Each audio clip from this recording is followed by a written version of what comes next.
Teka, saan galing ang bracelet mo? Hindi ko po yun kinuha o ninakaw.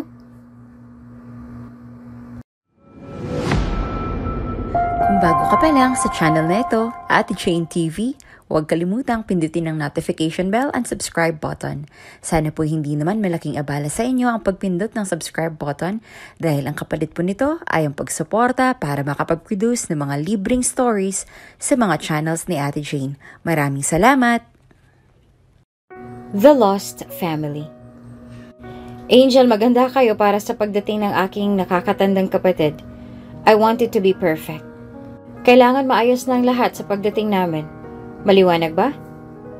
Masungit na wika ng matandang si Alfredo. Baguhan lamang sa trabaho si Angel na isang dalagita. Nagtatrabaho ito sa isang matandang mayaman na ang edad ay nasa 50 na. Noong unang pasok pa lamang ng dalaga sa mansyon ng lalaking amo ay palagi siyang napapagalitan nito.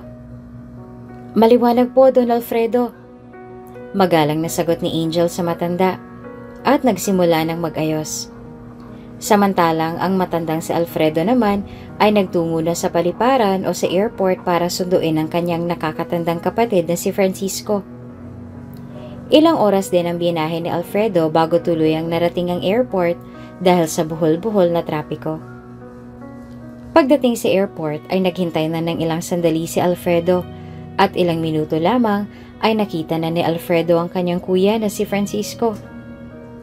Kuya! Nakangiting bati ni Alfredo sa kanyang kuya. Alfredo, it's been a long time. I miss the ambience of the Philippines. Masayang wika ni Francisco. Let's talk about that, kuya, habang nasa biyahe. Litanya ni Alfredo at agad na pinakuha sa mga kasama ang mga bagaheng bitbit ng kanyang kuya. Pumasok na sa loob ng kotse ang magkapatid.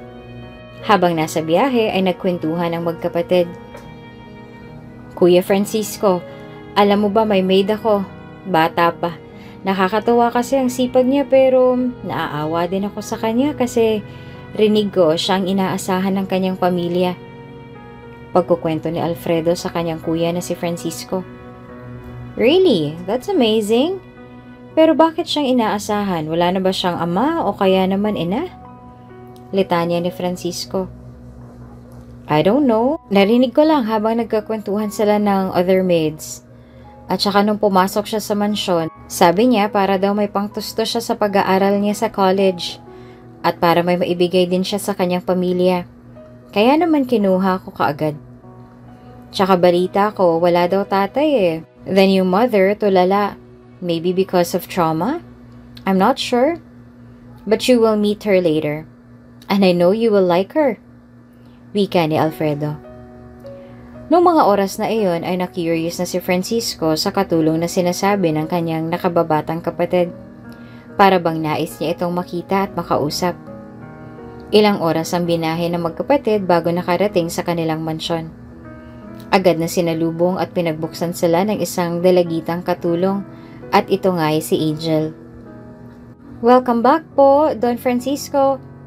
Maligayang bati ni Angel sa bagong dating na amo at matamis na ngumiti sa mga ito. I love your energy. You are? Tanong ni Francisco sa dalaga. Ako po? Malugod po akong nagpapakilala sa inyo, Don Francisco. Ako po si Angel Ferrer. Tawagin niyo na lamang po akong Angel o kung ano pong inyong nais. Pasok na po ako, hain na po ako ng inyong pananghalian para sa araw na to. At ako po mismo ang nagluto ng mga pagkain. Enjoy po!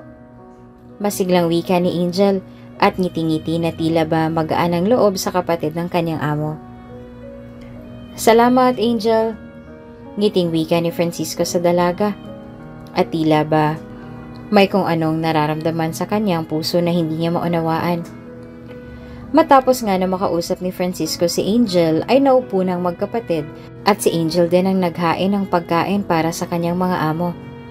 Agad na napunan ni Francisco ang mga peklat sa braso ng dalaga at napatitig doon. May kailangan po ba kayo, Don Francisco? Nagtatakang tanong ni Angel sa lalaki dahil napansin niya ang pagtitig ng matanda. Saan mo nakuha yung mga scar sa braso mo? Tila curious na tanong ni Francisco sa dalaga at napatingin din doon ang kanyang kapatid na si Alfredo.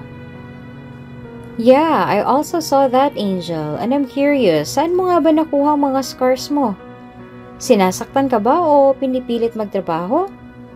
Diretsong tanong ni Alfredo kay Angel, kaya kahit nag-aalinlangan ay sinagot ni Angel ang tanong ng magkapatid. Hindi po ako sinasaktan o pinipilit. Nakuha ko po mga peklat na ito nung bata pa lang po ako. Nasunugan po kasi kami noon nila mama at ate. Yung tinitirhan namin na bahay noon sa squatter ay nasunog. At itong mga peklat kong nagpapaalala sa akin ng mga nangyari sa buhay namin nila mama. Emosyonal na pagkukwento ni Angel sa dalawa. Awang-awa naman ang magkakapatid, lalo na si Francisco, na tila ba naman niya ang sakit na dala ng dalaga at napaisip ito na baka dahil lang iyon sa mga sinabi ng kanyang kapatid na si Alfredo. Hanggang sa hindi sinasadyang nasanggi ni Francisco ang baso na nasa kanyang tabi dahil sa malalim na pag-iisip. Ayos ka lang, kuya? Nag-aalalang tanong ni Alfredo sa kuya. Ayos lang ako, nasanggi ko lang yung baso. Wika ni Francisco at tatayo na sana siya para ayusin ang mga bubog pero agad na lumapit si Angel. Ako na po, baka masugat ka po. Wika ni Angel at agad na inayos ang mga bubog na mula naman sa basag na baso. Hanggang sa nahulog ni Angel ang isang diamond bracelet na nag-iisang alaala ng dalaga sa kanyang tunay na ama. Teka, saan galing ang bracelet mo? Nauutal na tanong ni Francisco kay Angel at tinuro pa ang bracelet na kanyang hawak-hawak. Nanginginig pa si Francisco na tila ba may naaalala. Bigla namang kinabahan si Angel at nanginginig dahil sa kaba at takot, agad na ibinul sa iyo ng dalaga. Hindi ko po yun kinuha o ninakaw, Don Francisco. Nangangatog na paliwanag ni Angel. Sagutin mong tanong ko. Saan galing yan? Saan mo nakuha ang bracelet na yan? Nangangatog na tanong ni Francisco sa dalaga. Huling alaala ko po ito sa aking ama. Wala po kasi kaming alam tungkol sa kanya. Ito lang po ang meron ako bilang alaala. Hindi po namin siya kilala dahil meron po si mama na sakit na nervous breakdown po. Kaya hanggang sa ngayon ay wala kaming impormasyon ng aking ama. Maniwala ka po, hindi ko po ito ninakaw o kinuha. Paliwanag ni Angel at naiiyak na sa mga oras na yon. Anong pangalan ng iyong ina at kapatid? Kabadong tanong ni Francisco kay Angel. Nakatingin at nakikinig lamang si Alfredo sa dalawa at tila ba naguguluhan sa mga tanong ng kanyang kuya. Amanda po ang pangalan ng aking ina at Aliana naman po ang aking ate. Bakit po? Tila naguguluhan na sagot ni Angel sa tanong ni Francisco. Agad na napatayo ang matanda at napahagulgol. Lumapit ito kay Angel at agad itong niyakap. Anak ko, patawarin mo ko. Umiiyak na wika ni Francisco kay Angel. Inalala ni Francisco kung paano nagulo at nabago ang kanyang buhay sa maling akala. Mahal, pagbalik ko pangako ibibili ko kayo ni Aliana at ng magiging baby natin ng bahay at lupa. Palalakihin natin at bubusugin natin sila ng pagmamahal. Wika ni Francisco sa kanyang asawang si Amanda. Hihintayin kita, asawa ko. Wika ni Amanda at tuluyan nang umalis si Francisco at nagtungo sa Middle East para magtrabaho bilang engineer. Iyon kasi ang pangarap ng ina ni Francisco para sa kanya. Ngunit dahil nag-asawa at nagkaanak si Francisco ay ngayon lamang niya matutupad ang pangarap na iyon. Nagtrabaho si Francisco sa Middle East at makalipas ang ilang taon na pagtatrabaho sa Middle East ay excited na umuwi sa Pinas si Francisco at umaasang may pamilyang sasalubong sa kanyang pag-uwi. Ma, nasan po si Amanda at yung mga anak namin? Bakit hindi mo po siya kasama? Takang tanong ni Francisco sa kanyang ina nang sunduin siya nito sa airport. Ipaliliwanag ko na lang sa'yo kapag nakauwi na tayo. Malungkot na tugon ng kanyang ina. Pag-uwi ay agad na dumiretso si Francisco sa tahanan kung saan iniwan niya ang kanyang pamilya. Ngunit sunog na lugar na lamang ang kanyang naabutan. Noong umalis ka sa Pinas, 1 taon lang lumipas ay nagkaroon ng sunog sa squatter na ito. At malungkot man kung iisipin, pero kasamang mag-iina mo sa mga biktima na napasama sa mga nasunog. I am sorry, son. Kung wala akong nagawa para sa mga apo ko. Wika ng ina ni Francisco. Hindi naman alam ng lalaki kung ano ang gagawin at sasabihin sa mga oras na iyon. Napaluhod na lamang ito at napatangis. Napakawala akong kwentang ama at asawa.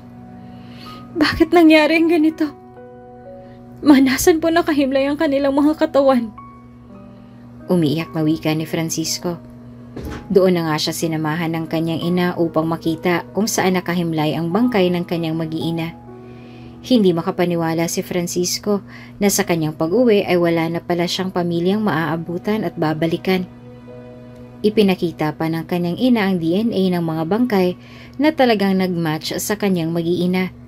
At dahil sa lungkot na nadarama ay bumalik sa ibang bansa si Francisco at ginugol na lamang ang kanyang oras sa pagtatrabaho. Hindi na din naisipan pa ng lalaki na magpamilya muli dahil sa bigat na nangyari sa kanyang unang pamilya. Dahil sa sobrang pagtatrabaho ni Francisco ay nakapagpatayo na siya ng sariling construction at real estate sa Pilipinas. Napabalik si Francisco sa realidad mula sa bangungot ng kanyang nakaraan nang magsalita si Angel.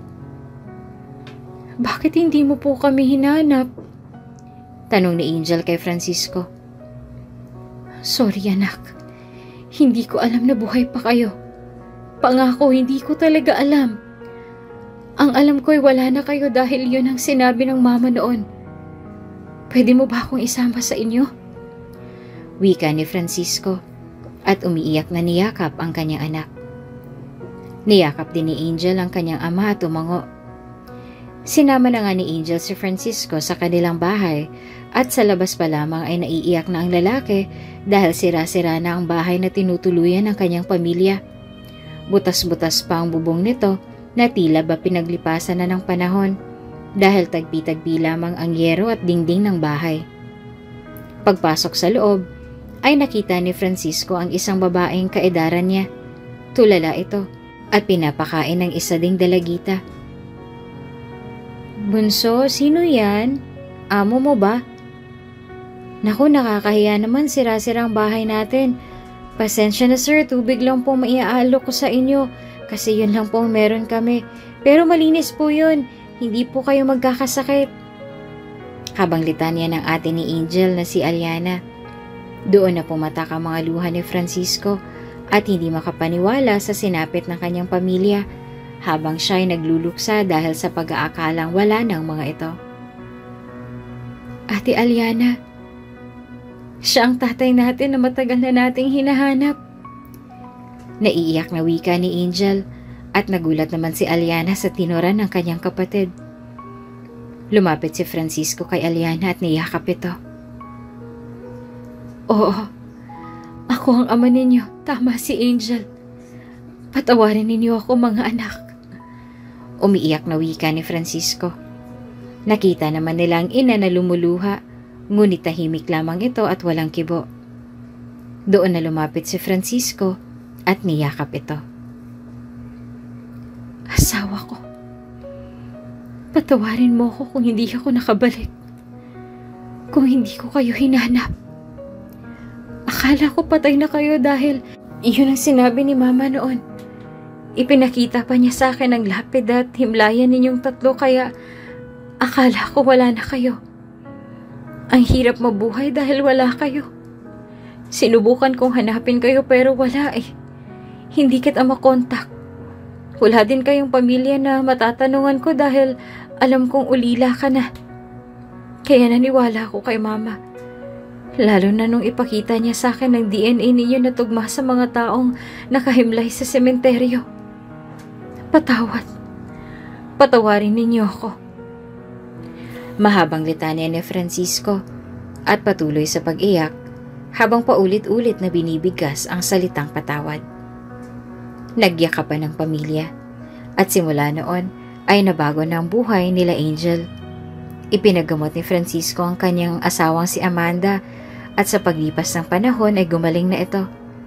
Doon lang nalaman ni Francisco na lahat ng iyon ay pakana lamang ng kanyang ina dahil ayaw nito kay Amanda bilang asawa ni Francisco at dahil nga wala ng ina ni Francisco ay hindi naman niya na ito makakausap pa. Nagbago ang buhay nila Angel, tumira sila sa mansyon. Naging masaya si Alfredo na nahanap na ng kanyang kuya ang kasiyahan ng kanyang pamilya na matagal nang nawawala. Naging masaya ang pamilya at in-enjoy ang buhay ng magkakasama. Sa buhay ng tao, darating tayo sa puntong walang-wala na tayo. Yung tipong wala tayong malalapitan sa oras ng kagipitan. At tanging sa ating pamilya na lamang tayo kukuha ng lakas para lumaban.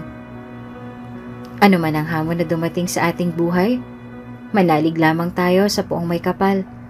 Lahat ng ito ay ating malalagpasan. Kung bago ka pa lang sa channel na ito, Ate Jane TV, huwag kalimutang pindutin ang notification bell and subscribe button. Sana po hindi naman malaking abala sa inyo ang pagpindot ng subscribe button dahil ang kapalit po nito ay ang pagsuporta para makapag-produce ng mga libreng stories sa mga channels ni Ate Jane. Maraming salamat!